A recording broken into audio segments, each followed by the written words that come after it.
वहीं जम्मू कश्मीर के साबिक वज़ीर आला रहे उमर अब्दुल्ला ने भी मीडिया से खिताब किया। उन्होंने कहा कि मीडिया में हर किसी ने अपनी अपनी पार्टी मीटिंग में हर किसी ने अपनी अपनी पार्टी की तरफ से बात रखी।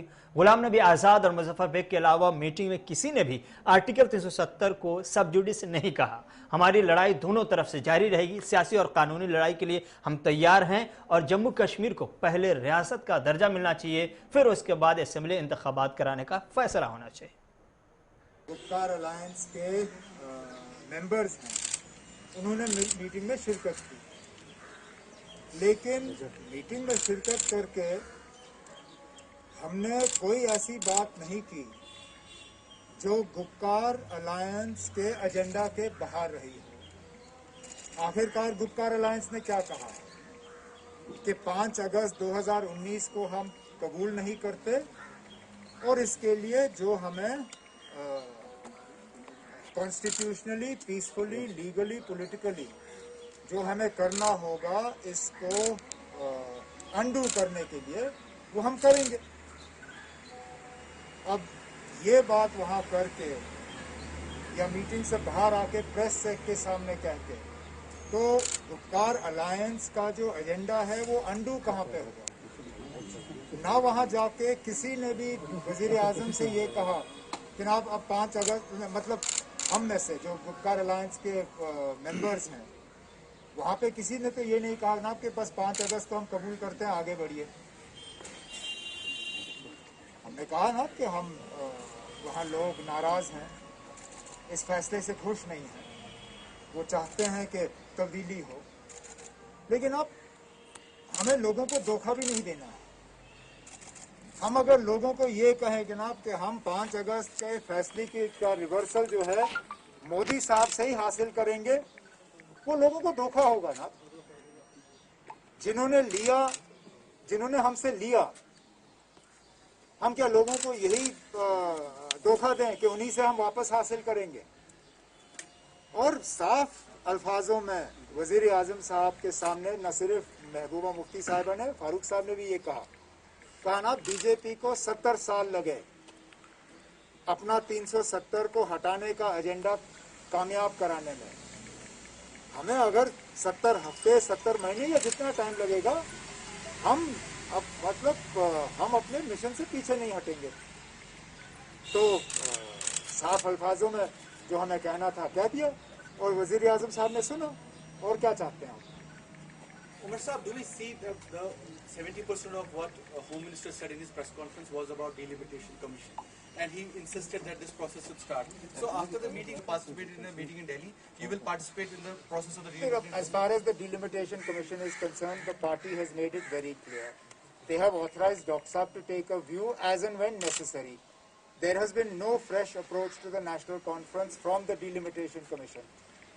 As and when the delimitation commission makes an approach to the National Conference, Dr. Saab has been authorized by the party to take a view. And what will be that view? Why should we tell you here? We'll tell the delimitation commission. No? He has been authorized to take a view. He'll take a view at that time. जिस तरह से अमित शाह का statement आया या tweet आया या मोदी साहब का ट्वीट आया मीटिंग के बाद, तो उसमें इलेक्शन स्टेट और डेलिमिटेशन एक सीक्वेंस के हिसाब से किया था। तो क्या आपको वो तस्वीर में हमने ये बात मतलब अमित शाह साहब की जो बात आई वो बाकियों के बोलने के बाद आई, लेकिन वजीर आजम साहब की तकरीर से पहले आज़ाद साहब ने हम सब के तरफ से वहाँ बात की और कहा कि ये टाइमलाइन हम नहीं मानते। डिलिमिटेशन इलेक्शन, स्टेटहुड नहीं। डिलिमिटेशन स्टेटहुड, फिर इलेक्शन। अगर इलेक्शन कराना ही है तो पहले स्टेटहुड लौटा दीजिए, उसके बाद फिर इलेक्शन पे हम बात करेंगे। तो ये बात हमारे तरफ से आज़ाद साहब ने वहाँ मीटिंग में रखी है और हम इस बात पे जब हमें मौका मिलेगा हम इस पे जोर जो है देते रहेंगे। Thank you sir. Umar Saab, your party member Hasnain Masoodi Saab has said that even if the 370 is sub judice, that doesn't mean that we will not fight for it outside, even for the Supreme Court politically as well. But you have said that you don't want to go. नहीं ना, we have not said. आप क्यों ना, हमने कब कहा ना, हमने सब जुडिस अल्फाज का इस्तेमाल किया। हमने कहा ना that we will fight it for it politically, constitutionally and legally. Sub judice, unfortunately, words were used only by 2 people. Ghulam Nabi Azad साहब used the term that it is sub judice and he doesn't want to talk about it, and Muzaffar Beg Saab said it is sub judice and you can't talk about it. I do not believe that just because it is in front of the Supreme Court that it is not a subject for discussion. Of course it is a subject for discussion. It is a subject for discussion. We discuss it. It was a subject in our DDC polls.